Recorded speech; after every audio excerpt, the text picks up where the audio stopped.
Joining us again. Happy end of May, almost June.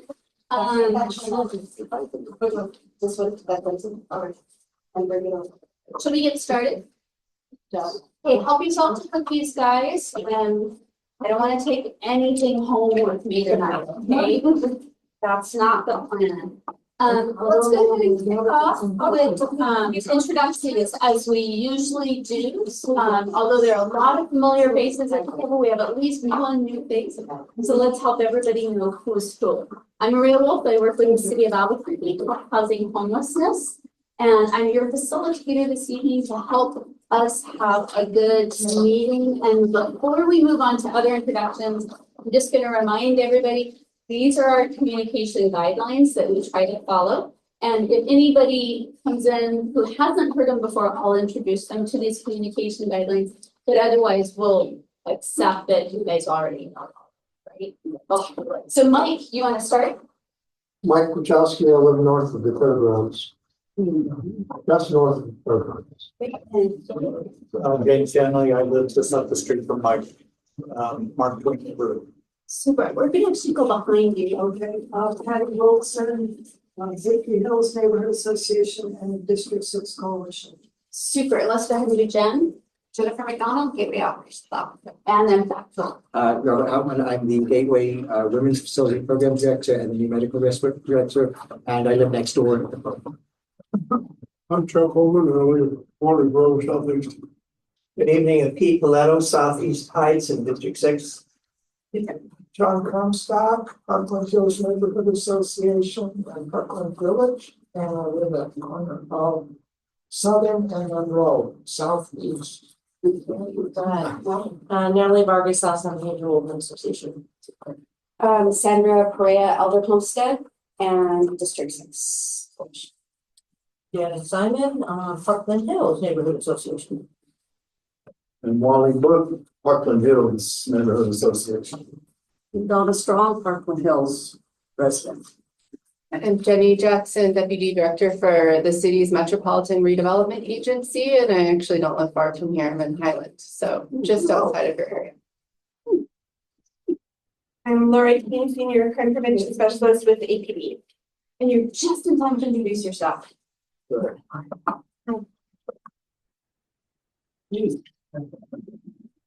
Hi, I'm Sergeant Garrett Maxon, one of the ACO sergeants in the Southeast. So you're sergeant for day shift? Okay, super. Thank you.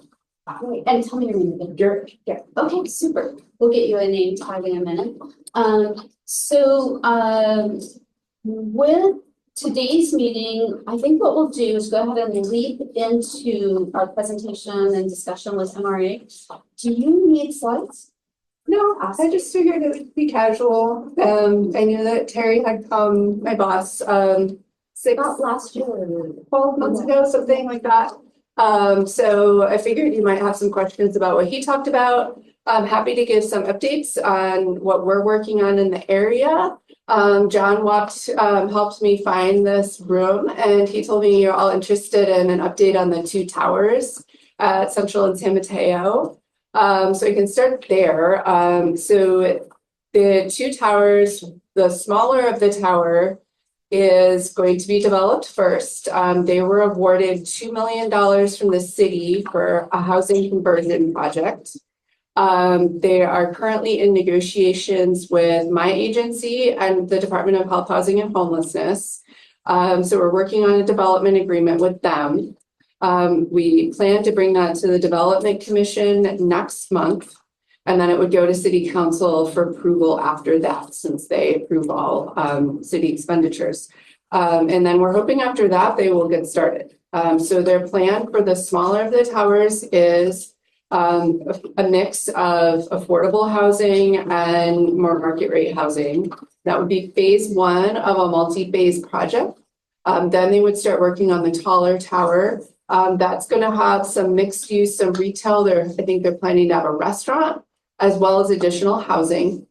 And then their longer term plan, if those go well, is to, well, now it's a huge parking lot. It's more parking than they actually think they need. So they're hoping that they can bring more amenities to the site. So it'll be a mix of hundreds of units of new housing, some restaurants, coffee shop, retail. So we're really rooting for them because that could really transform that corner and hopefully like bring some more interest and investment to that corner. Sure will. About when do you think, the smaller, the shorter one would, get going? So I'm hoping they can submit building permits shortly after this project's approved by council. So because council needs to approve that $2 million gap financing, we've recommended that they not push forward with building permits until they get that approval from council.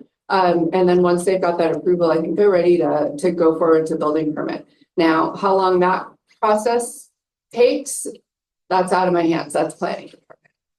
Do you expect opposition? I'm No, no, go ahead. I haven't heard opposition. I mean, everybody wants to see something happen there, right? I mean, the towers are a real problem, and the neighborhood of Fair West is very excited about the potential of the project. I was just wondering if both buildings will be affordable housing. Definitely in the shorter tower, there's going to Yes. be a large percentage of the units will be affordable. And then the next phase, I think they're going to figure that out in the next. So we're not sure yet. Not sure yet. I haven't But it seen will definitely detailed have plans. retail. That is the plan, and there used to be a steakhouse in there. Yes. That predates me. I've only been here 20 years. Montana Mining Company. So I think they want to bring back the like retro steakhouse. That's what they've said. So we'll see. Obviously, this is, probably a little ways down the line. Sure. Could you explain how the tax abatement works? I was really stunned. I was doing some investigation and Have a found that the one-pager. short building was assessed at about $6 million, but the 17-story building has an assessed value for tax. The third, 1/3 assessment is less than my two houses. So the assessment is different than the abatement. So the assessment is the county assessor. So they're doing the assessing. So what our tax abatement program does is projects, qualifying projects, we do have some restrictions, but qualifying projects can apply for a tax abatement, which basically freezes their taxes at pre-redevelopment levels for 7 years. So basically they apply, it's approved by city council. Then once they move forward with their project, once the project's done, it freezes their taxes at the year prior level for 7 years. That's So property taxes. yeah, property taxes only. But that's based on the county's assessment. It's based on the county's assessment from, the year prior. So What may have happened, I don't know how long ago you looked, is sometimes the assessor. well, it's the same for 24 and 25. So I think they bought their buildings in 2 different sales, about a year apart. So, and the assessor data on the website sometimes lags. So what the taller tower number might have been pre-sale. So it might have gotten reassessed. It's both 2024 and 2025, it's exactly the same. And it's a unbelievably, as I said, it's less than the assessment for my 2 single-family houses. Right, so it's the assessor, but again, the data on the website sometimes lags. So if it had been really low because it had been under like the same ownership for many, many decades, and then they haven't finished updating the numbers for this current tax year on their website, it might go up because the sale happened about a year ago, I think. So they bought the shorter tower like the first, and then there was a lag before they bought the taller tower. So they weren't bought in the same transaction. Right, same buyer. But the Same buyer, same developer. smaller building is massively more. It's, as I said, it's like Yeah, $6 million land and building, and the other one, the much larger building, although the land assigned to that is basically only its footprint. The parking lot is tied to the smaller building. yeah. So, But it's, it's like tens of thousands, not millions. yeah, so it's Who would be able to The- explain that? the assessor. The county? So can Yeah. that be challenged by a property owner or? Your assessed value? Yeah, I mean, that's quite a concern about the differences about the assessed evaluation. That's quite a concern. Could that be challenged? And would it slow or stop the project for a while? I mean, at this point, it's a benefit if their taxes are lower. Because they will go up, so they haven't applied for the tax abatement on the taller tower. They did on the shorter tower.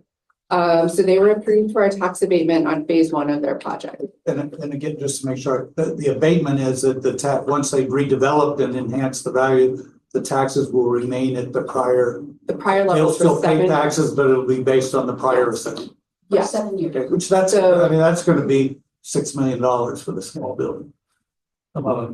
Yeah. It's a large one, but I mean, if they redevelop that, they're gonna have 7 years of paying taxes at basically the rate of a large single family home.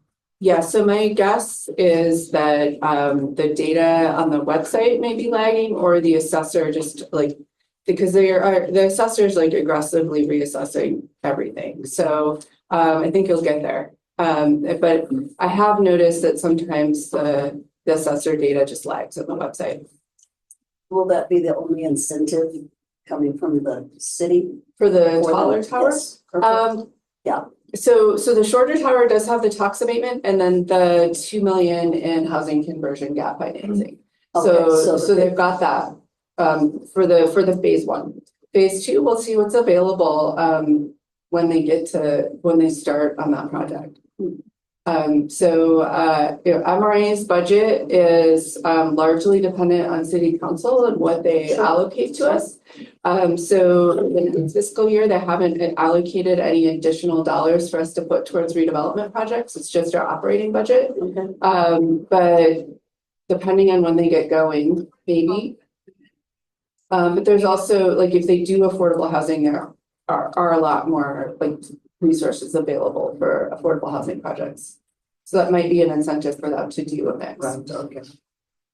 So last month I became aware of an article of a design concept called co-housing that's being done by major architectural firm in Chicago, because Chicago has obviously a lot of empty office towers. Converting an office tower into separate apartments is very expensive. And so this looks at consolidating core things in the middle, the elevators, bathrooms, showers, kitchens, laundries, all the amenities, and then having almost sort of dorm rooms around the perimeter with the windows. When I've shared this article with sort of some of the younger Strongtown folks, they're like, oh, really excited about it. I sent the article to the architects who I happen to know, and they said, oh, well, we're already too far along on that for the 11th-story building, but that might be a real option on the tall building. So conceptually, doing this co-housing kind of dorm living could provide much lower rents for people. So I'm hoping that the architects are communicating that to the developer as a possibility to get that project off the mark a little more quickly. Yeah, I'm aware of that model, and I think for some demographics in some markets, I think that's a really intriguing. Yeah. We should be doing more of that, because you're correct. The plumbing is like a killer. Bringing bathrooms into every single unit is really, really expensive. So that's one project. Another one we have going is just up the street. The large lot at Catherine and San Mateo is out for RFP right now. So there's the community safety headquarters. And then Councilor Rogers, just north of there, is planning a marketplace concept. So it'll be a public space and some sort of like farmers market, food market concept. So she's, I think, gotten most of the funding she needs together for that. Her gap is pretty small at this point. Right. So some city agencies, including MRA, are supporting her on the initial infrastructure for that. And then I know she did her participatory budgeting process, and that is going to help close that gap. So that's moving forward. And then the 2.5-ish acres just north of that are out for RFP right now, for a housing or mixed use project. Which, I'm sorry, which one is that? And that it's on that lot. So her market's just about an acre, and then there's about 2.5 additional acres on that big empty parcel. And they're looking for housing. Well, We'll see. no, It's out for RFP right now, so we'll okay. see what concepts come back. So it's open for a couple more weeks, and then we'll see what we get. Is that the southeast quadrant? You said the intersection of Catherine and San Mateo? It's, if you can picture the lot, it's the is northern, like southeast. 2/3-ish of that lot. It is. Where will the they're marketplace go, staging. ma'am? Will the marketplace go towards the 7-Eleven type business, or will it be next to ACS? It's next to ACS. The marketplace. Yeah, Okay. yeah, the Where council's the pods are. marketplace. Yeah, Pods are on them. yeah, exactly. Does the RFP specify what kind of a proposal they're looking for? I intentionally left it open-ended. So I wanted to see what we get back. So it could be apartments, it could be a grocery store. It has to have some sort of housing, because housing is such a need. So that's a specification. But everything else is open-ended. Thank you. There were suggestions. Yeah, there's suggestions, and that was, the RFP was put together in collaboration with the counselor. And you're looking at the many meetings that have been had, on that lot, about that lot over the years. Yeah, so a grocery store is one of the options. But we There did talk used to about be one this. there, I believe. There's 505 supermarket, just a block and a half north, and they are trying to expand. So, yeah, I don't want to, there'll be a, independent review committee that reviews the RFPs, so I'm not gonna get to weigh in. But we are, excited to see that a grocery store has already gone in up the street. And that he's looking to double its footprint and become more of a proper grocery store rather than a convenience store. Then does South San Pedro support the 505? Oh, yeah. Okay. There's huge community support. Yeah, I'm really excited about it. Someone like taking the chance. Groceries, it's a tough business, so low margins, high risk, so I'm excited to see him get into that. So yeah, To date, what kind of response have you gotten to the current RFP? it is an open RFP, so I can't give any details. But we did do a preliminary webinar, and there were 24 people on the webinar, and they were all developers. So they were obviously like teams, so I don't know how many individual proposals have come in, but the interest has been really high. Oh, good. And we did put out an RFI, a number of months now, and we got 7 responses to that. Well, this is welcome news. Really Yeah. welcome. Yeah, So I have a question for this group. When you attended some of those previous meetings on planning, did you have suggestions that you were excited about? Or that you felt more strongly about, obviously grocery store, but were there other suggestions that you felt were really important for this group to hear and agree on? I mean, not that, Well, it's been a wait, but I'm just. Right, I mean, I would comment because I know, as was referenced over the years, there's been a lot of, various inputs and suggestions and such. And I know as a neighborhood association, we had submitted, our sort of letter identifying the list when the RIP was out. And I think one of the areas apart from, housing and food, it came up, interest in some form of urban agriculture. Another area was, a community sort of exercise focused fitness entity. Multi-generational. Something, that obviously would address, that particular part of people's lives. okay. Yeah, I'm hoping between the counselor's marketplace, which will have some sort of, public park space in addition to like food pods, combined with, whatever's selected that the two projects together will meet a lot of the desires of the community. I'm pretty excited about it. Are there other lots or questions that you guys wanted to revisit or explore? I have a concern about, there's a bunch of construction equipment, maybe it's road resurfacing. On that lot, right now I think it's municipal development using it for staging for road work. for road work. They are cleaning their equipment and adjacent to Ortiz is the name of the street, one block in from one block east of San Mateo. They're cleaning their equipment with high pressure steam equipment, and they're just putting tar on the ground. And that's, I can relay that back.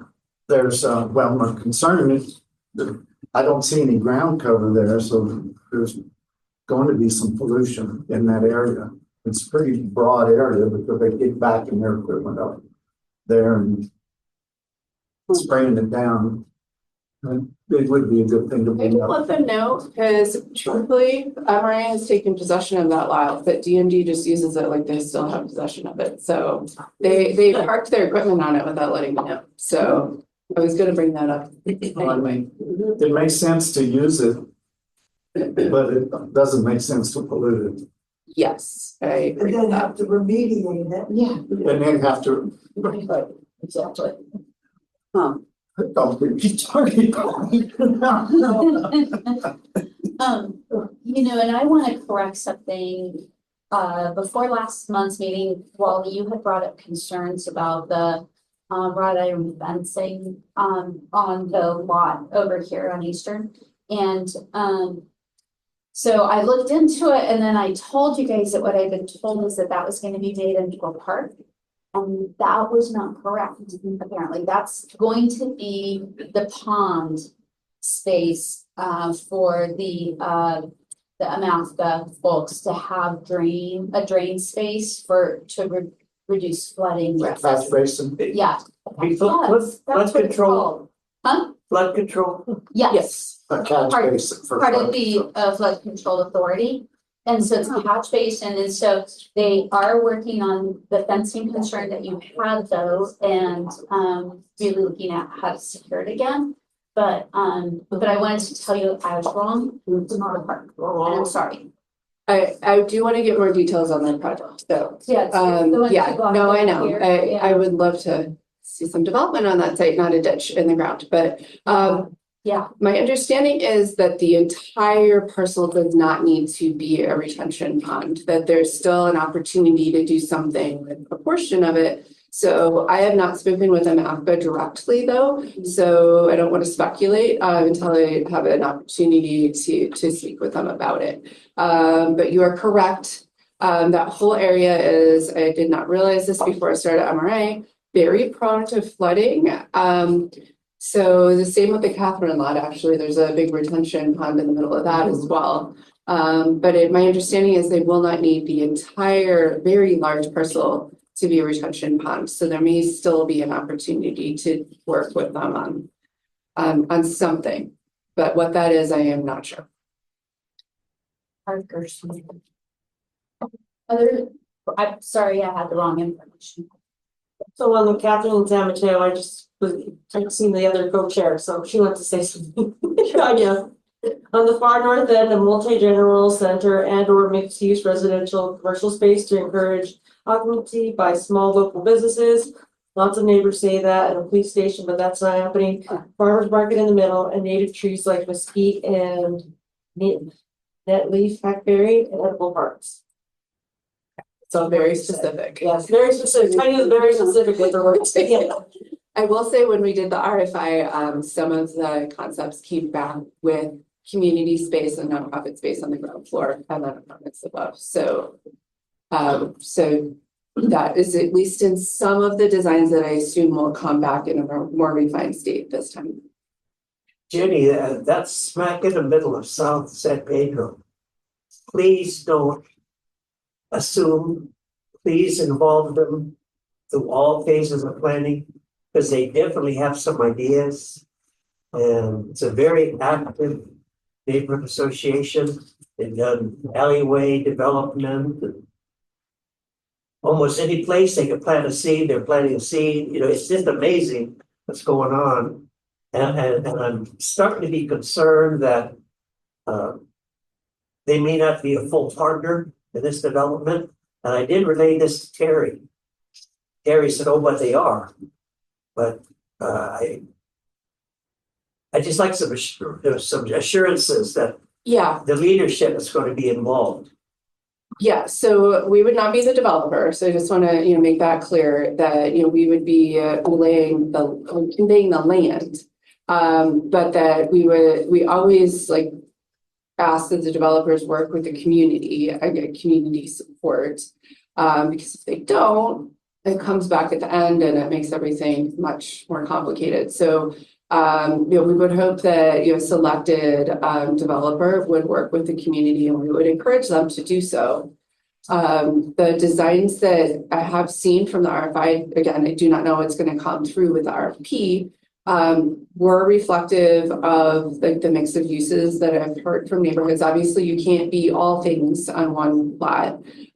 So, a multi-generational center, apartment complex, sports facility, Of course. the native trees, like all things like may not fit, but the projects that I did see did try to incorporate a lot of those things into. Is it recommended or required that they work with the community?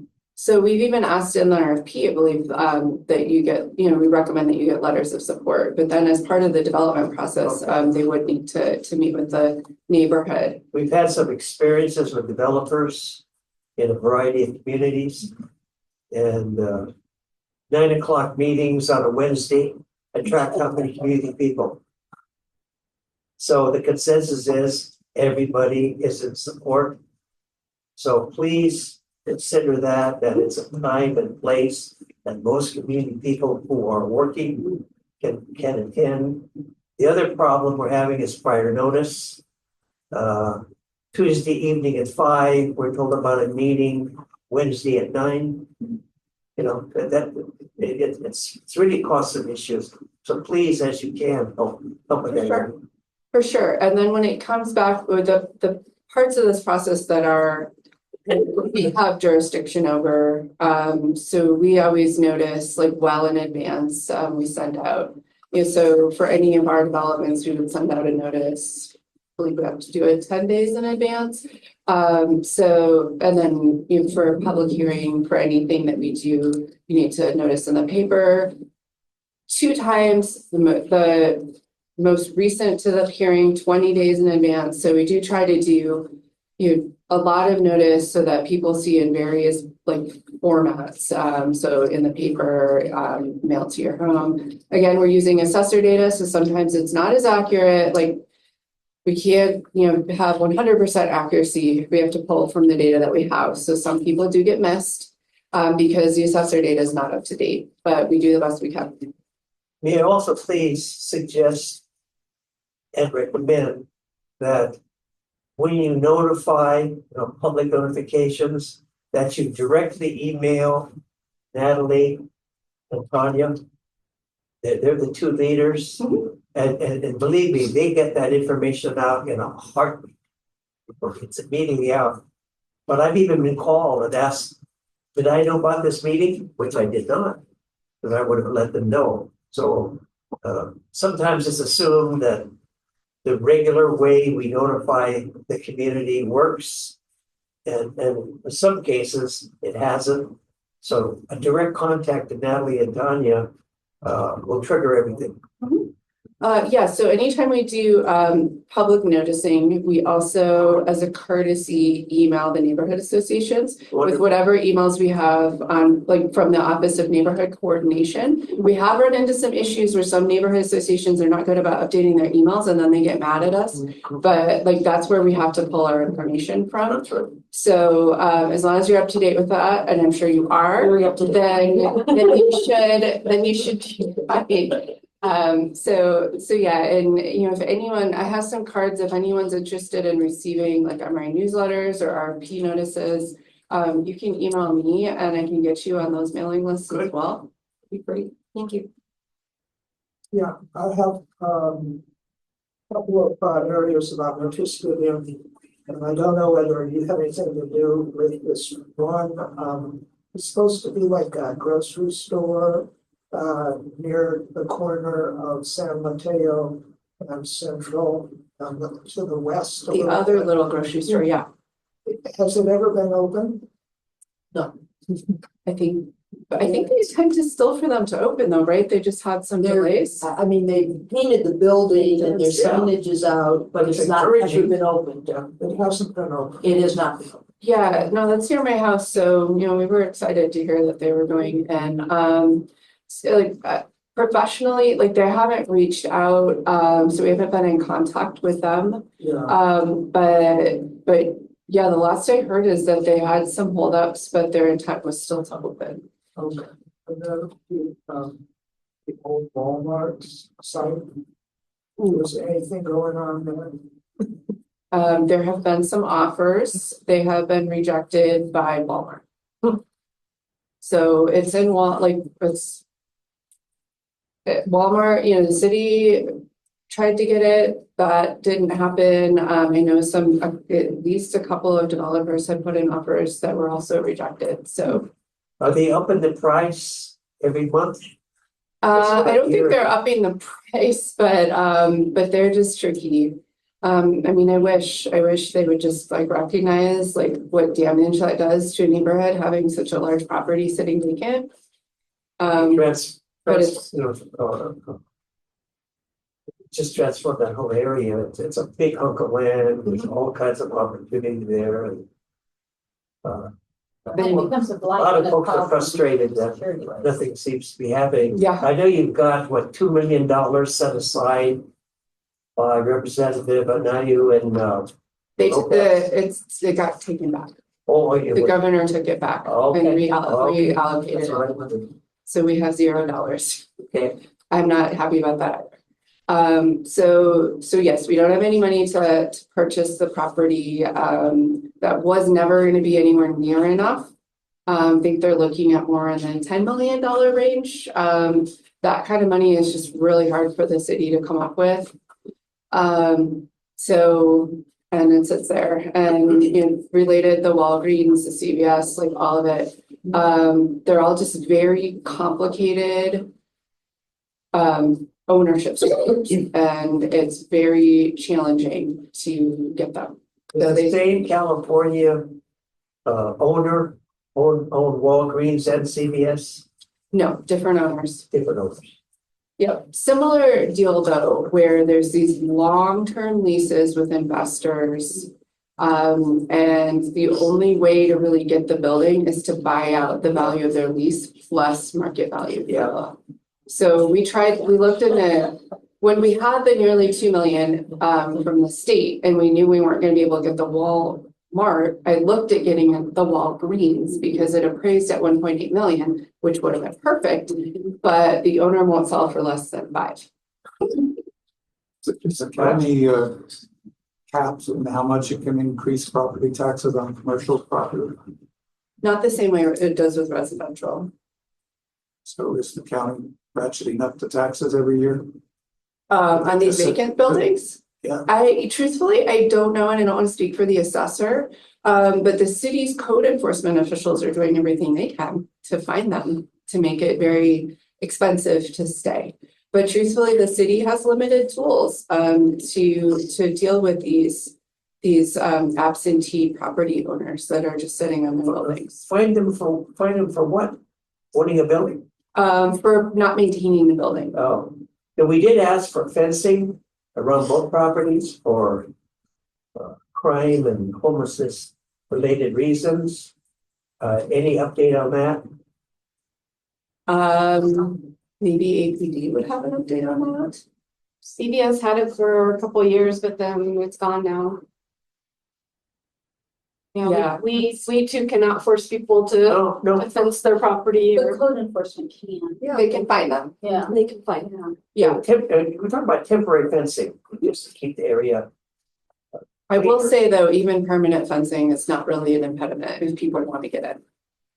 But yeah, so we're doing what we can, but the city has limited tools.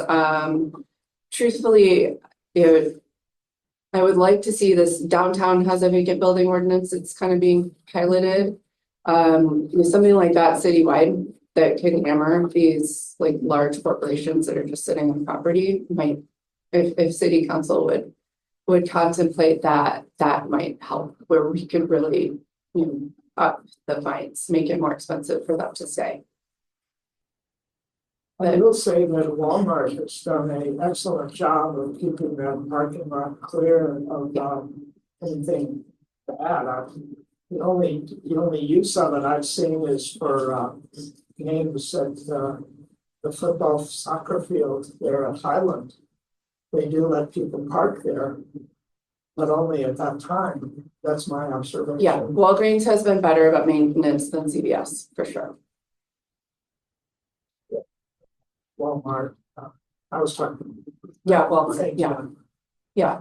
Walmart has not been bad. Walgreens has actually not been bad, but CVS has been, it's terrible for a long, long time. But we are, so speaking of that CVS at Louisiana and Central, Murray supported project is just broken ground across the street by Tillin Market. The terrible empty lot just to the east of Tillin will be affordable housing, 70 units, 84% affordable. There will be community space on the ground floor, a nonprofit office space. Soul Housing is doing the development, and we're very excited about it because that was a terrible lot. That lot is constant complaints, fires, destruction is terrible for Tillin. It felt so bad. So we're very excited that that's under Who's the construction. developer again? Sorry. Soul Housing, SOL. They're a local affordable housing developer. That's east, that was the old blue spruce. Yes. Yeah. Yeah, so You say 84% affordable? Yes. That's unusually high. they're getting a lot of subsidies to make the numbers work, but Not federal, I hope. state and local.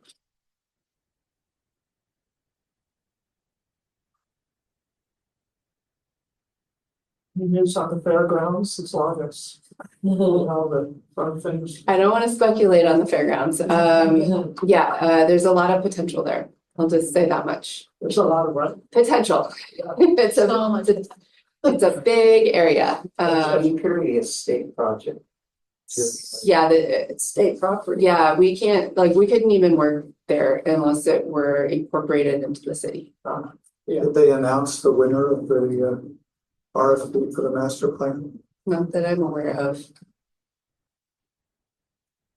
So, we know when the deadline was for that? Last sure, actually, Was it? It was early May, I believe. Or it's the 9th. state, it'll probably take them a while. And to is it read. just a conceptual master plan? Or we'll do so. A couple of small programs I wanted to let you all know, since there's strong neighborhood association presence here. We are launching a block party program. So it will be $500. So there's small grants for neighborhoods, businesses, community organizations to do block parties. The information will be on our website shortly. Basically, if you get buy-in from like 70% of your neighbors on whatever the proposed area is, if it's 1 or 2 or 3 blocks, you need 70% support showing that like people like this idea, and give us a little bit of information about the event. We'll give you $500 for a DJ or snacks or whatever it may be. Is that a one-time thing? You can do up to 2 times a year. So yeah, we're going to be piloting some smaller programs since we don't have like big cash to work with. We're trying to spread it around, really encourage people to engage with their neighbors, engage with their fellow businesses, and like get people out and like celebrating community. Excellent. So in the past, we have paired up with other neighborhood associations and we've gone to Wilson Park. Because everybody obviously knows where Wilson Park is. So if we were to do that, co-chair block party, would we be able to get it? If we were approved this money, would we be able to do it at a park, or does this money contingent on, has to be on a block in the area, the neighborhood? No, I think you should be able to. That's a good question. So this is a pilot, so we're gonna be working out the kinks. So if we need to be like refine the criteria a little bit to accommodate something like that, I think the people that you need to get for support from would be the residents around the park. Because I know that there have been community events where the houses facing the park complain to the city and threaten the city because they don't like activity in the park. And if another question associated with the same thing, if two neighborhood associations get together and throw a party, can they get double the money? Probably not for the same event, but if you could probably do it double the times, because you're up to 2 per year. So if So you wanted is to it do 500 for 2 events, or is it 500 per event? per event, up to twice a year. Up to twice a year? Mhm. So, Yeah. and do you know the county has similar grants that you can look at what they've done? Because I know the Spruce Park has gotten a lot Mhm. of funds for, like, they use it to do their Illuminatias each year, and they use it for Easter egg hunts and all kinds of stuff. Yeah, so I think we did, my project manager, Mato Salcido, is running that program, and I think she did talk to the county. The other small program we're launching in a few weeks will be for murals.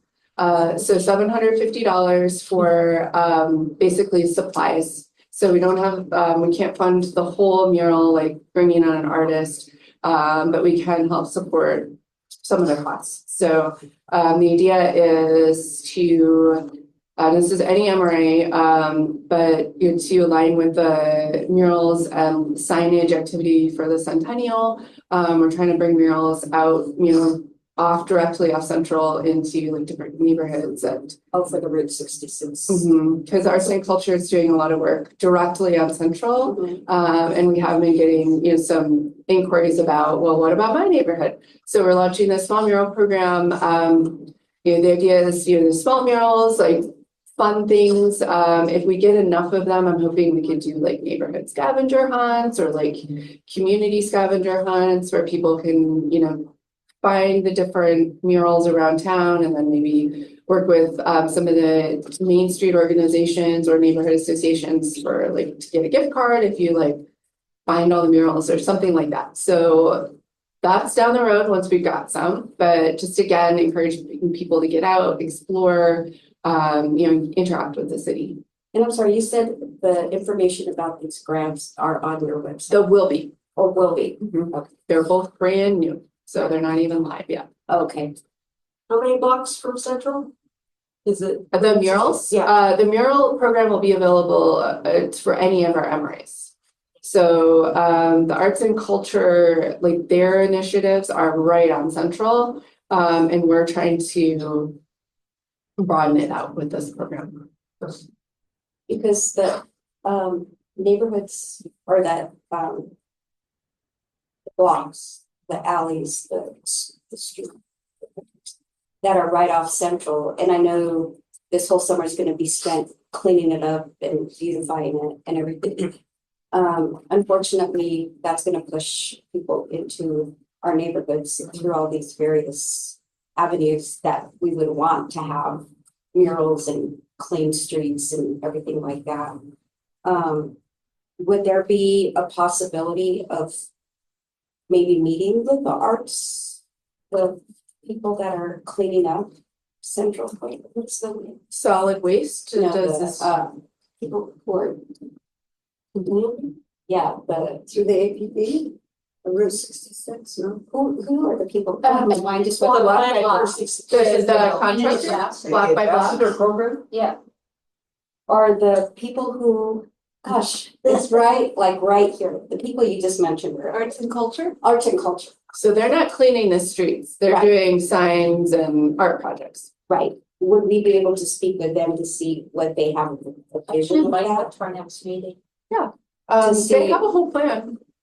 To see how we might be able to jump on that bandwagon, to see how far or what they have in mind. Because then that would help us to figure out, because it's all pretty much in your area, I think, and Trumbull And And we're gonna start heading north off the 600. We're gonna start doing the 500 block. But that's all with the participation with the kids. That's Wilson and neighboring schools and Emerson. And we're gonna get those kids involved. We've had the other kids involved in the other alleys to do that. I mean, their artwork. That's and the $750 of supplies will go a long way. Yeah, if you got kids as your laborer. Well, we give them pizza and donuts. So yeah, for that one, you just need, the support of the property owner. Yeah. So yeah, that'll be launching in 2 or 3 weeks. And so, yeah, we're hoping to have both of these, pretty operational for the summer. But yeah, when the kids come back in August, I imagine is what you're thinking. Would that be when you do the work or are you working over the summer? No, we'll be planning over the summer for the next school year, so. So yeah, the timing should work well. And Jenny, when that goes live, if you send it to me, I'll make sure to get it to the list for this meeting. Okay, yeah, I can add you to our mailing list, Yeah, and then just you to- can get our And information. it'll just be another layer of notification and make sure you know as well. Jenny, will the ambassador program be expanded eastward along Central? That is not in my department, and I am not sure. But Pete, I heard something about that for the anniversary year. So what I can do for the next meeting is make sure that we invite Deandra from Block by Block, if in fact they are doing that, which I think they are. Yeah, I've heard the same, Yeah, I mean, if we could get it all the way to Eubank, it would be transformational, because the litter is constant, it's clean, then it's not clean. Yeah. And they just, What are they planning to do with the people who live there on the street? Well, that's why Gateway and other facilities exist. Yeah, it's ongoing conversations with the, It's a much larger number of people I than any of the existing facilities can accommodate. I know. But Is there an actual plan that they will not be there for some period of time while they're celebrating? I can't speak to that. APD may have more information about that than I do. That's more of a health, housing and homelessness question. we're doing our best to provide the services and there is an encampment policy in place for people who are gonna use the services. And if they don't use the services, and so we're doing our best to work with faith groups on safe outdoor spaces and some other spaces becoming available. There's a lot of unknowns still on it. Yeah. Quite an acceleration of space provision to relocate that many people by, when does it start, in September? So the Route 66 celebration. They need to do whatever they do for balloons, because they sure clean it up for the balloon festival.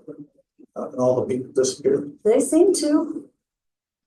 I mean, it's pretty interesting. PM, pure magic. Pure magic, yeah. maybe Maria, maybe we could get them for our speakers. Yeah, I have Because we arts could and get more culture information about the. to Big give 66 information about celebration. that, and then the Block by Block, which are the Duke City Community Ambassadors, we'll invite both of them to this.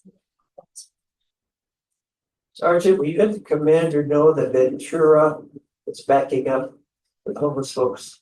Listen, it's from Eastern right to here. So before we go to that, let's go ahead and finish with Okay. Jenny, Do you and have then any let's other go questions for into me? our crime stats and that report. Is that Yeah, sound okay? Yeah, so this is not MRA, but I know municipal development is working on festoon lights, like the string lights, along a lot of Central. So they've been doing it segment by segment. There's basically one light contractor in the city, so it's been slow. But they are working on that. So improved lighting is, an important aspect of helping people feel safe, helping areas stay cleaner if they're not like dark and hidden. So the municipal development's also looking at improvements to East Central because it is a really dangerous place for pedestrians. So they're doing more pedestrian scale lighting, some road diet pedestrian improvements out there. I cannot give you the timeline on all of that, but I know they're working on it. And then I know that in District 9, Councilor Rout and Emery has contributed funding to this, is working on like a monumental arch, another light up arch over Central to make it more welcoming and fun. It's very bright, so hopefully people like it. So yeah, we're working across departments to do what we can to make this, especially Central, because we know it's challenging, be better lit, friendlier, cleaner, and feel safer. Great idea. This is probably a dummy's question. Is MRA citywide? You're not you don't have districts or zones that are. We have 20 designated areas. I don't think I have a map, but it's on our webpage and you can go there. It's on the city. Our webpage to show. So an area has to be designated as blighted or having slum conditions. And then we establish boundaries, and then we do a plan for the area that lays out the goals for each of the areas. So many of ours are along Central. So we're most of the length of Central within city limits minus Nob Hill. And then up 4th Street a little bit, Manal is one. So yeah, the area around the fairgrounds, near Heights, of this area is one. And that's where we can utilize our incentives. And yeah, so we are the one city agency that can take public dollars and under certain circumstances invest directly in like private developments. So we can help spur things like housing and commercial development. But we still do have to competitively RFP out, which is why we have an RFP open. But yeah, we have some flexibility that other city departments don't have to help get things going in certain designated areas. And those investments are not subject to specific case by case and approval by the council. It depends on the size of the project. Anything over $100,000 does go to council. I think that's a citywide for all projects and Yes, because they oversee our finances, so they need to make sure that we're being responsible.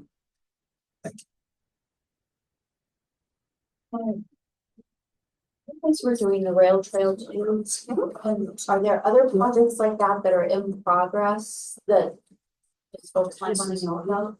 The rail trail is pretty unique. Emery hasn't historically done too much of trails recreation projects.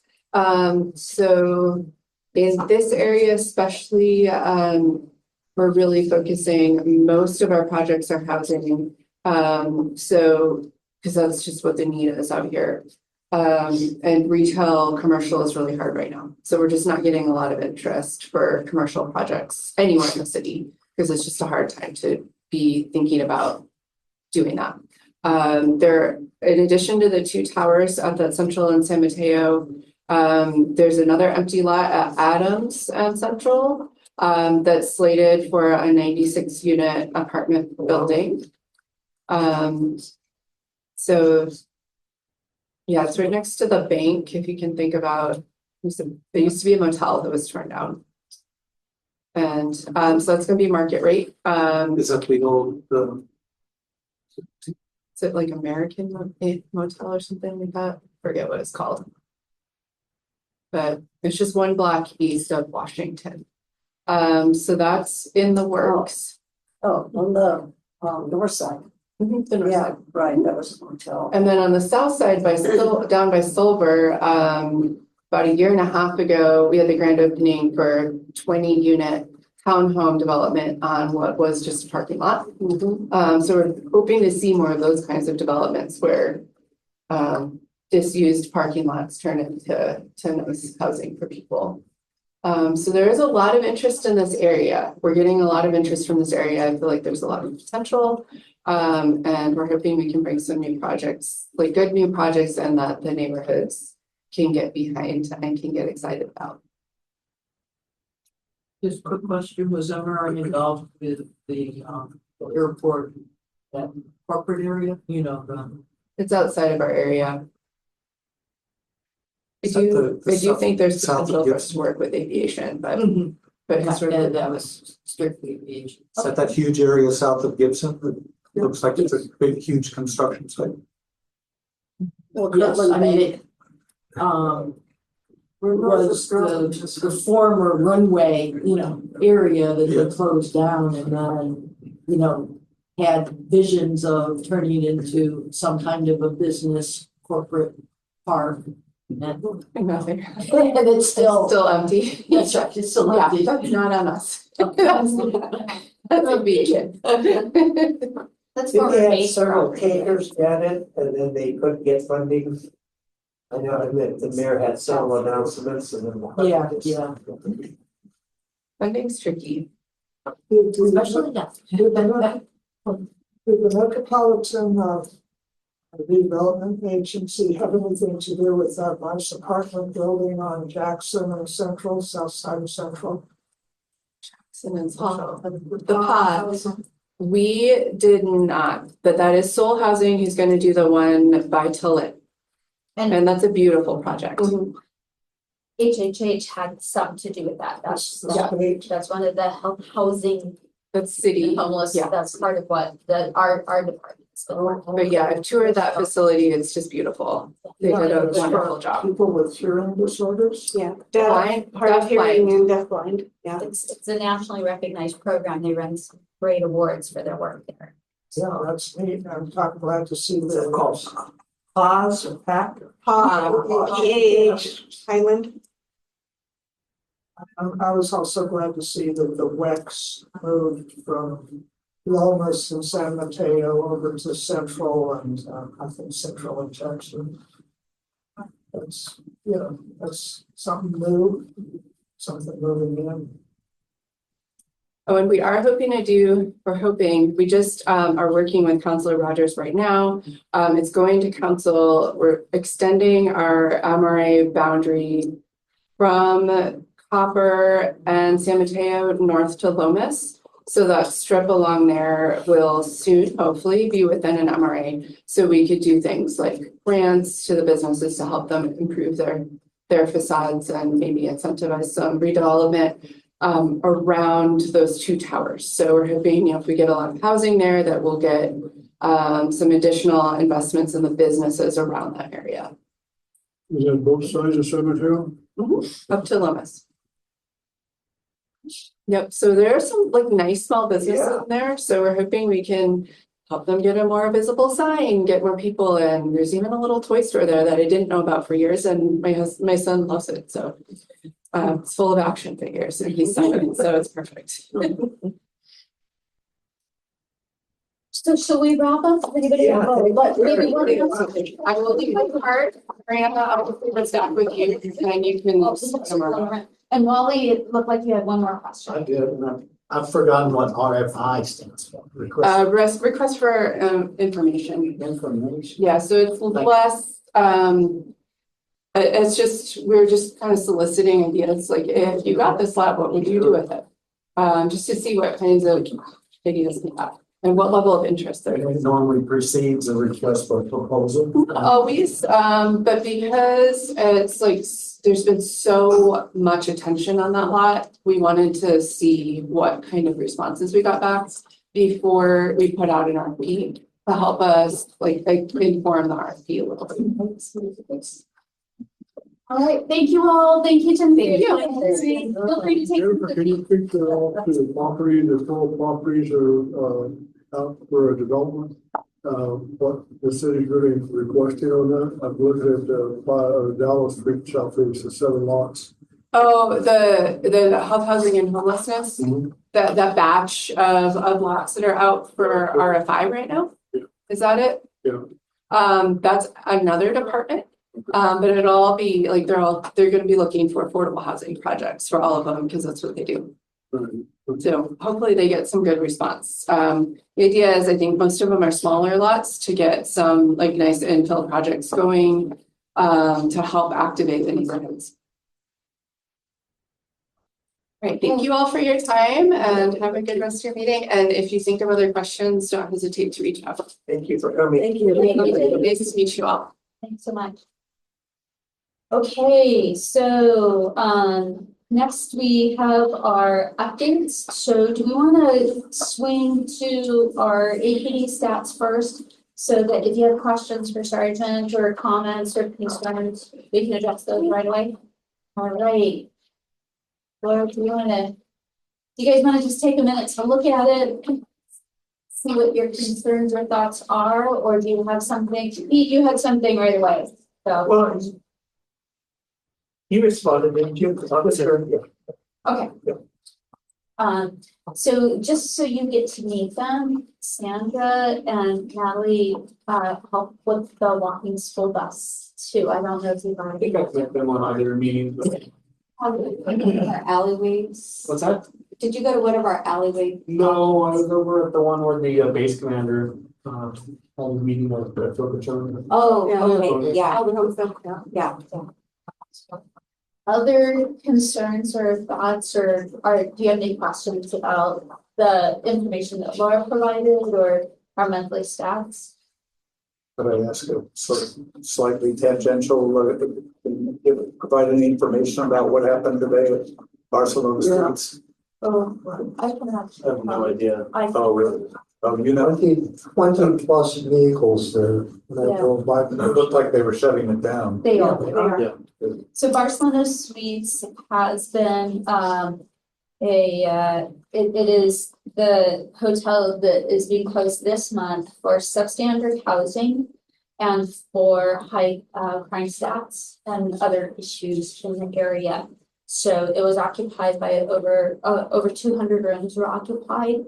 And so the reason for so many officers is partly because of the layout of that space and making sure that as they went through to secure the building and figure out who was there, that they could keep everybody safe who was working the operation. Because you had code enforcement people who were serving the warrant for closing the building and needing to go through and board it up. You need me to be louder? Oh, you can hear me, okay. It also included our Albuquerque Community Safety Department, so that as they went to rooms that were occupied, they could determine if that person had the cognitive ability, financial ability to go get housed themselves, or physical ability to go get housed, or if they needed assistance.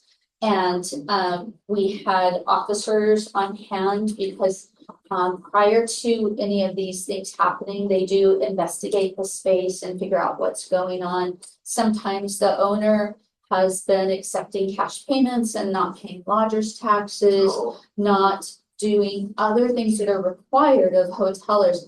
This was a hotel that was not approved for long-term stay, but they were allowing long-term stay and letting people pay long-term stay and probably paying inappropriately for what they were getting and the quality of housing that's being provided.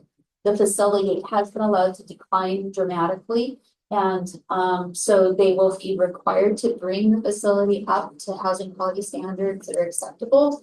And they will also be required to do things working with safety and security issues as well. So my understanding at the end of today, about 30 people needed help getting located. The rest of them were able to do it on their own. Are there not people over there on city vouchers?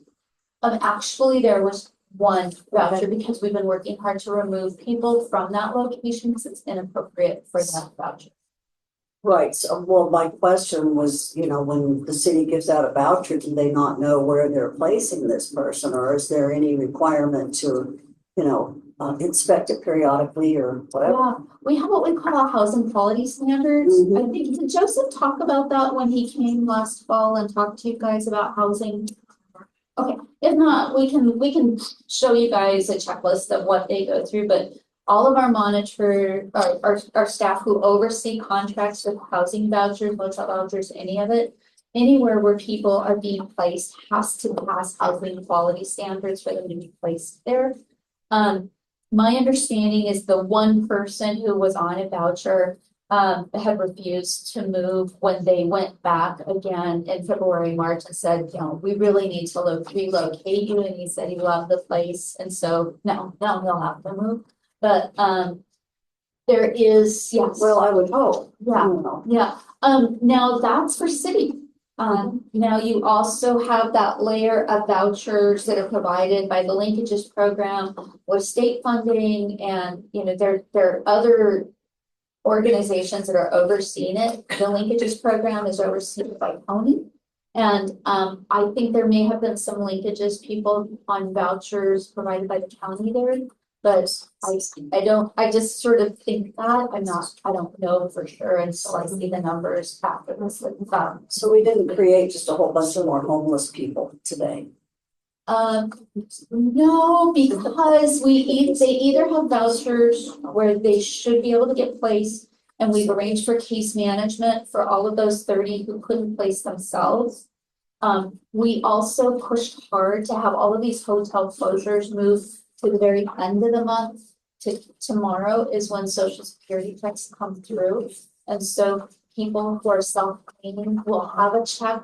They won't be going, like, they closed a couple of hotels on like the 11th of the month. And that was really hard because then you had people who had 2-3 weeks before they were going to be receiving their next retirement check or their next social security check before they could pay for their homes. So we did step in and help those, but we also pushed them to adjust how they're doing this. That was a quality program for years at that property, Barcelona. It was. Then it fell into disrepair, and then Yeah, I think new owners came in, Yeah. revived it.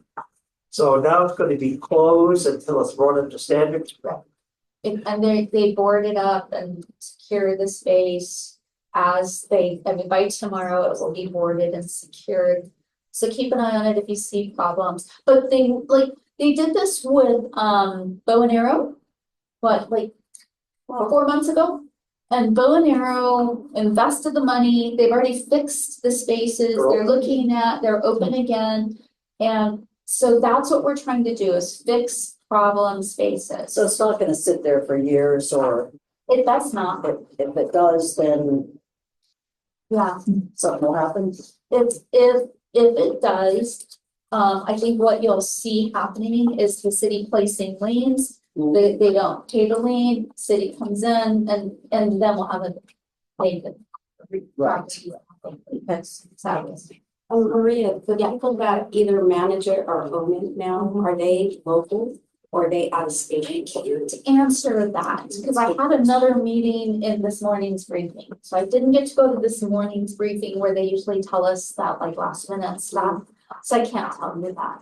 Okay, I'm just curiosity if people are coming in from out of state and buying the property and then just letting it go crap. And then, But we do see that. And I know the city people does, buy you know, something thinking it's a song and then they come in and they're like, oh my God, I just bought a problem. So, and so code enforcement, if you don't know, like a year ago, not quite a year ago, maybe 8 months ago, finally council passed some new powers for code enforcement. And so that's when they've been identifying places that have high number of crime, significant deterioration in the quality, housing quality standards that they needed to meet. We had places like when they closed Loma Verde, we found out that they were charging people like crazy amounts of rent to live there. 4 or 5 times over. Yeah, and you know, so they were placed in much better places for the money that they had in the end. And so you just never know how things. The goal is reduce blight. Right. Improve the places, end up with a higher quality facility that serves the community better. That's the goal, yeah. Is that what's going on with the Aztec Hotel across from that coffee shop on Alvarado? Is that Tila? What? Is that Tila? Maybe the Tila, the one. White House? White House. Yeah, that's the Tiwa. T1. Tiwa, okay, but what's going on with that? The owner's renovating that, I believe, to just. Yeah, doing a good to job. Sell it. Yeah, but I don't think that the code enforcement had to go into Tiwa. Yeah. Before. They happened like a long time ago, like over. It's like, it's very blurry in my head, so it wasn't recent enough. That closed down shortly after, Medina's accident there at the intersection. Yeah. Yes, so, I mean, last month they closed a problem motel on Fourth Street where there've been huge busts and real problems. And then the previous month before that, over on Coors and Isla, there was a problem with two next door to each other that they addressed over a 1 week period and really got it cleared out. But they're doing the investigation of the space, not just the keeping, but the criminal element, what's going on there, you know, APD's working hard to make sure that some of that is under control before you send all these city people in. And, you know, the goal really is to stop hotels from being used as crime, right? But yeah, you know, sometimes you have those property owners who just are not going to, well, one, you have property owners who maybe don't care, but then you sometimes have property owners who are really quite complicit. And so that's what they are really tackling first. That's all I know, and probably I said more than I should. So any questions about your stats this month? You know, I think that what I've been reading in a number of local news is that what we have seen is a significant reduction in crime reporting in comparison to previous years. And so I don't know if you have comments or questions about what you have in front of you, but I think in many ways, they're feeling good about some progress on a lot of this. What is the alley-related inquiries increased by 206%? I'm sorry. The community contact center, the. Oh, on the Yeah. 311. Yeah. What are the inquiries about? It's on the other side. Well, they say 118% increase about the weed and litter concerns. That's just About- calls. That's just Calls a or flat out calls, how many people called in. And so you have an increase over the previous month or the previous year on that. We don't have gunshots on there, don't we, usually? That's on your APD report, because that's a shot spotted. Stronger? Oh, there, yeah. Alley related increased by 26% of previous months. Can you tell I didn't have a chance to look at this before we? Yeah. Well, then none of us have, so. So it's just, I mean, an increase in calls, because 311 is where people are just literally reporting things. So either one person really did a lot of calls, because I don't think these are deduplicated for a single individual. Or they're not. And so either, because we do have some people who will call on the same thing multiple times every day. Well, So just so you I'll know. call like every 3 or 4 days. Yeah. If they're still there. Absolutely fair, absolutely fair, but we do have people who will call, and we know it. And so sometimes they clean data for that, this is not clean for that. So I'm not sure what it means, but if you guys it's been about a year since Carrie was with us, Carrie Proctorow, who is our 311 person who helped figure out what it was you guys wanted to look at. So I'm happy to invite Carrie to come back and talk to us this summer. If you have more questions, and if you or if you want to make changes to how we're doing our searches. Yeah. Is this just for 1 month? Or, I mean, I noticed that they have the years there, and I'm just thinking that 2025 is not done with. So is this just for, I mean, how could there be? Right. I think it's March from this year, and then in 2024, it looked like in March, in this month, so it's like each month, right, going back, so March I'm of looking at the 24. previous. Yeah, previous, like kind of like what they do with their electric bill. So it's just for March. Bingo, yeah, because you don't wanna compare like December to May. Yeah. Cause you have really different kinds of calls and different issues that arise when winter versus summer and warm weather versus cold. It's a lot of calls for. It is. months. Wow. But look at that, needle and syringe concerns decreased by 65%. That's just for people calling it in, right? That's not for people actually seeing it. Well, Yeah. yeah, but maybe they called it litter instead of needles this time. Yeah. So it's like, it's hard to tell in some of it, so.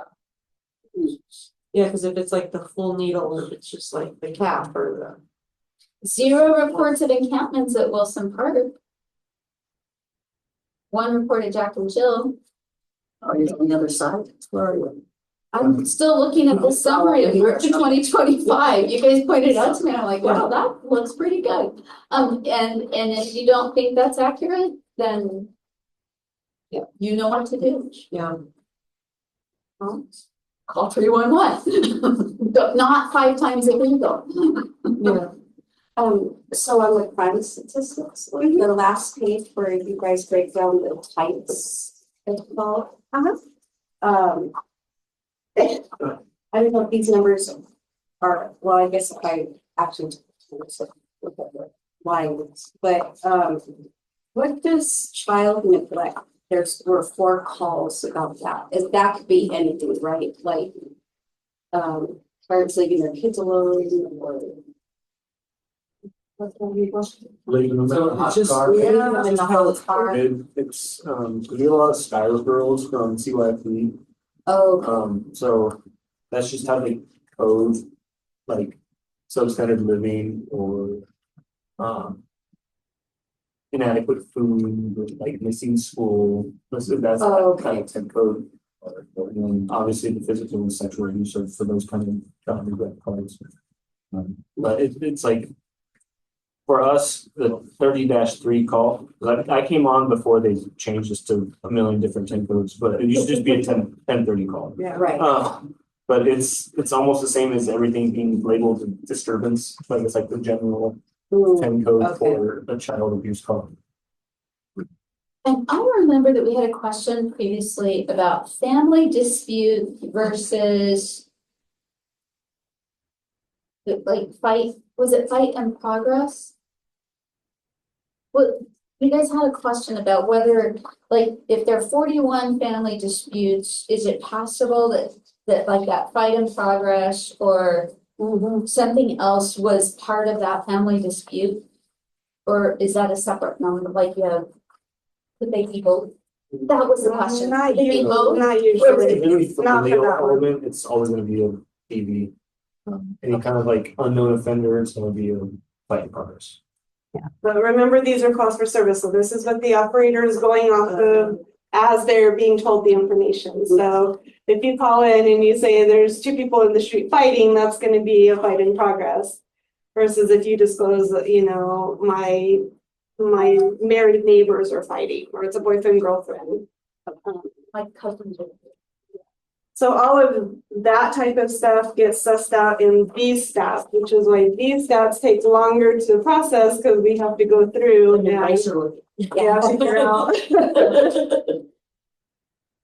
figure out what's what. So this is just like the initial this is what the officers are going on. So that's why when I talk to neighborhoods and groups about reporting, why it's so important that you give as much information as possible so that they know what they're facing as they're arriving. So in. what is a disturbance?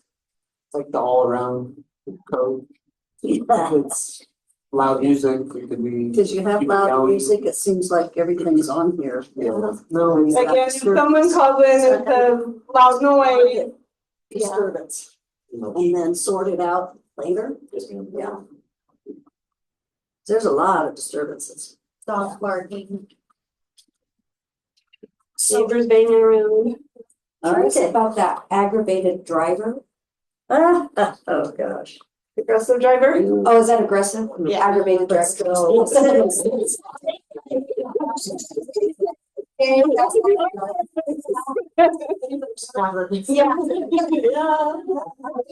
that are just no plates, whizzing by our, speeding through our neighborhoods, going in and out of traffic. Yeah. That's stolen car, right? I'm sorry. These are calls to service that are generated.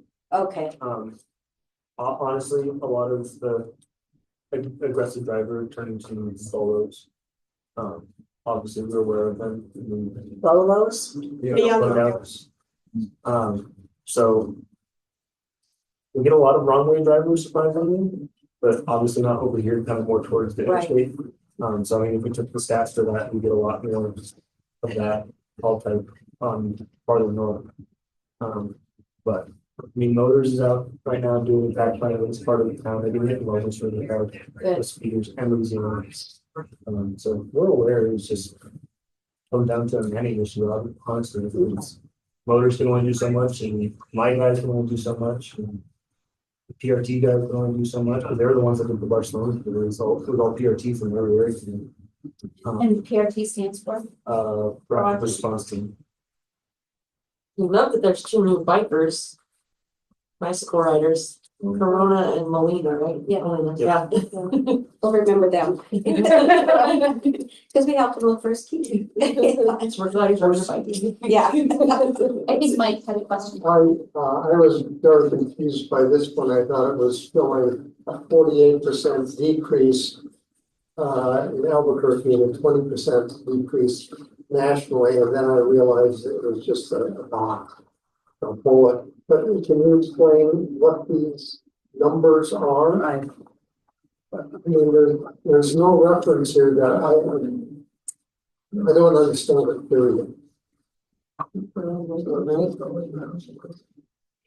Well, I didn't make this, first of all. I downloaded it from our website. So we are above the national average in a reduction in homicide, how I'm reading it. So we're at 48%. National average is a 20% reduction.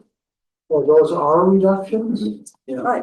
There are a lot Yeah. fewer homicides this year than last year. Yeah. Okay. So yeah, it looks like we're outperforming the nation in all categories. Yeah, 'cause if you Aggravated look assault, at robbery, rape. Violent crimes down page, it shows homicides in 2024 were 21 and 2025. But far to the 11. And that's same period last year, not the whole year. On the first quarter. It says quarter one on the aggravated assault. Oh, no, let's say quarter one. Yeah, Yeah, first. so yeah, so that's better. Shootings with injury way down. Okay, so there's the minus 48%. Yeah. That's where it's coming from. And then they're just comparing it to crime reduction. Because crime has been down nationally, but it's comparing our reduction to others. But the reason I asked that is that I had a conversation with the former police officer who was going on and on and on about how much higher our crime rates are in every area in Albuquerque. And so it's just been labeled reductions, percent reductions compared to last year. Sounds like Councilor Sanchez. It's gonna say it's running for mayor. No, He is running. no, personally, no.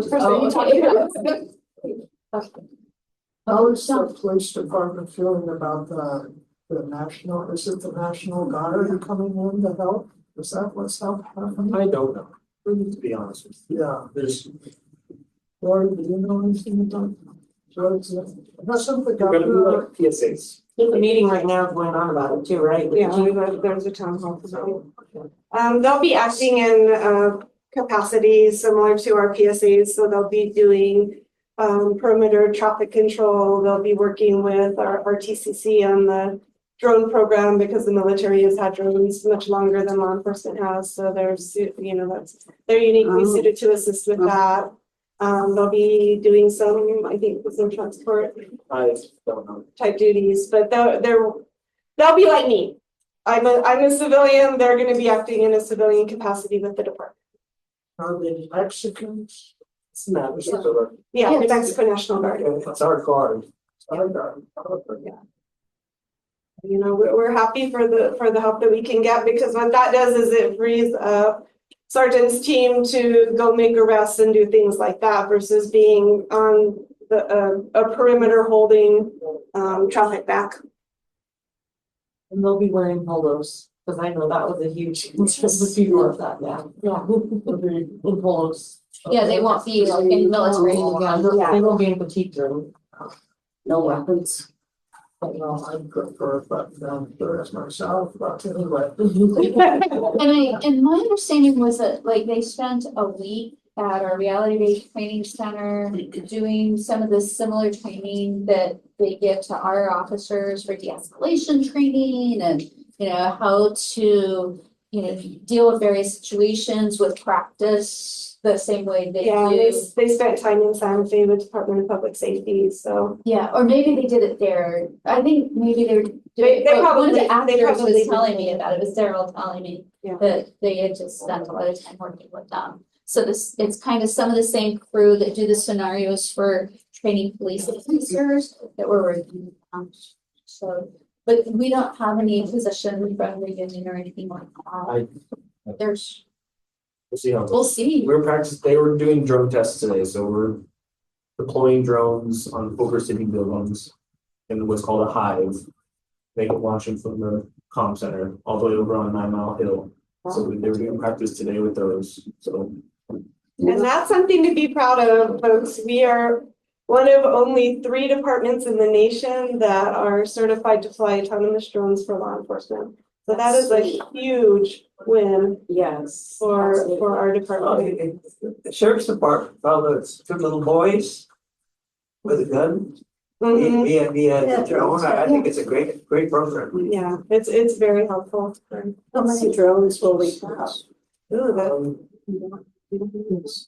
So they're still prototype drones because they have to be in a enclosed pod while they're waiting to be deployed. Okay. And so obviously the southeast is a busier area command. I was talking with the manager today, hopefully, maybe 3 or 4 drones. I wanna recognize it when I see it fly over my house. The size of that, the square right there. Kind of like a seagull, darling. Like Like a a seagull. Like a hawk. But so it's just. And I can tell you how they Yes. sound, because I've told you guys that I had a drone circling my house years ago because it was a person who escaped from the feds. And people love to come down to my neighborhood because we have all the ditches and stuff, and they're great hiding holes. And so they were circling, and it sounded like this. Wow.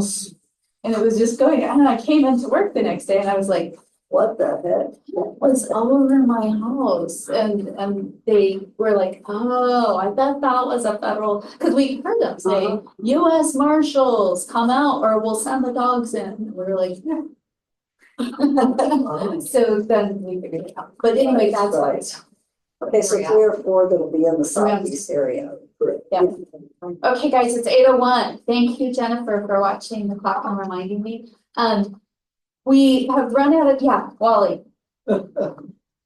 I wanted to chime in about the Oh, the resource fair, one. the resource fair that you came to? No, Oh, not that. About the park over here that's going to be a catch basin. Oh, Jennifer told us. yeah. That area in the last month has made a lot of improvements. It's really looking a lot better. I was. So wanting to you say- guys tell us stuff and we tell people stuff and then they start thinking about it and fixing it. Well, I It think looks better, so. it's because, we had the walking school bus specifically the last 2 weeks of this month. Okay. And then we've also had APS lieutenant riding along with us, like escorting us through. Like she's been doing a really good job of clearing the encampments. Great. She drives right up to them and telling you guys gotta go. And so at least in the area that we have mapped out for the walking school bus, the Valencia, Cardinals, Ross, those have been because we've been, or because she's been with us, and it makes a difference. It really does. And the other thing I wanted to ask about is the point in time count. They have not Yes, they have. told us it's ready yet. Not ready still. Sometimes they take longer than other times. Well, last year it wasn't released until June. Yeah, it's usually June. One Somebody's, year it wasn't released till September. somebody's So- already publishing numbers. Because, I mean, they sometimes will like sneak, like have an unofficial, like floating numbers out there, but they have not released it. They usually do a big press release when they're ready to release, and they usually inform us because we fund them to do it, so. But as soon as they have it, you want me to send it to you guys? Hello, yeah. Did you get numbers? No, but did anybody notice the front page article this morning about the report by New Mexico Department of Health?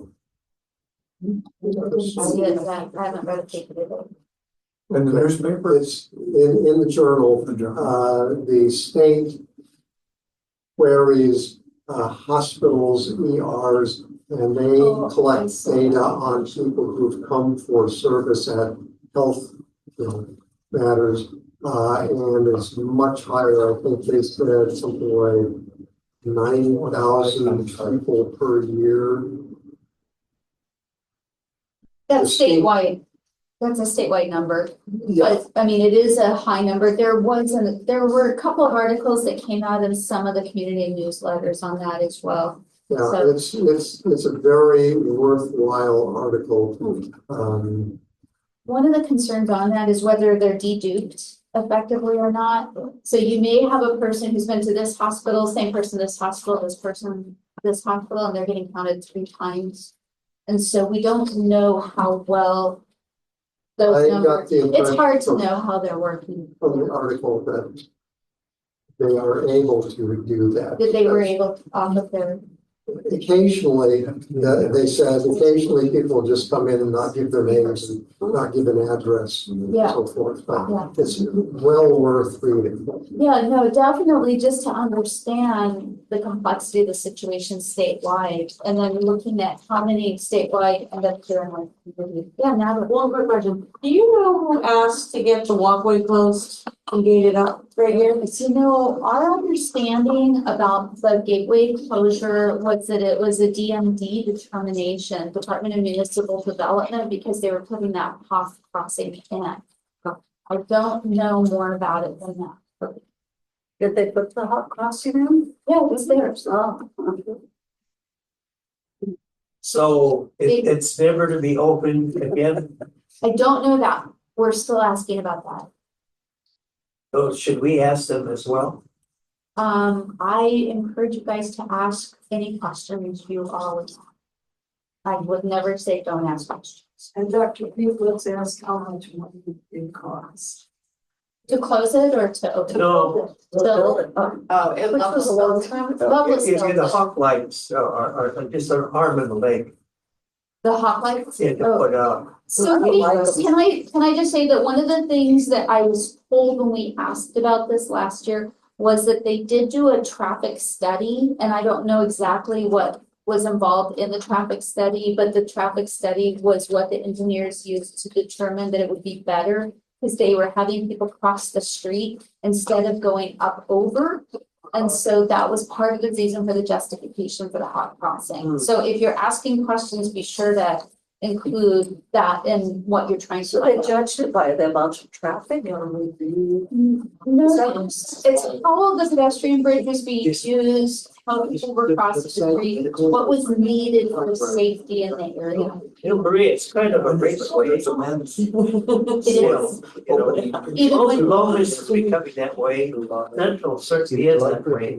I mean, it's well over 45 miles an hour. I feel like every street in our city is a raceway these days, but I don't know if that's just because I'm not one of the racers anymore. I guess we'll be kind of bad about it. No, but I agree, Pete, No. every one of our streets, like, it's a thing, right? And the noisy cars too, the noisy Yeah. couplers is a When thing. they're working that's- on an ordinance, Yeah. days.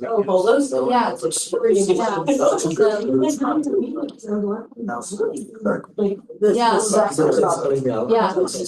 Every neighborhood, I mean, the people who live on the west side are like, Yeah. Corus is the worst, and the people in the valley say Rio Grande's the worst, and the people, like, everybody has their street that is the raceway. And, thank you guys, we're done. And Robert, thank you for coming, I'm sorry we didn't get you to do a full report, but we'll jump to it. Really good numbers this month.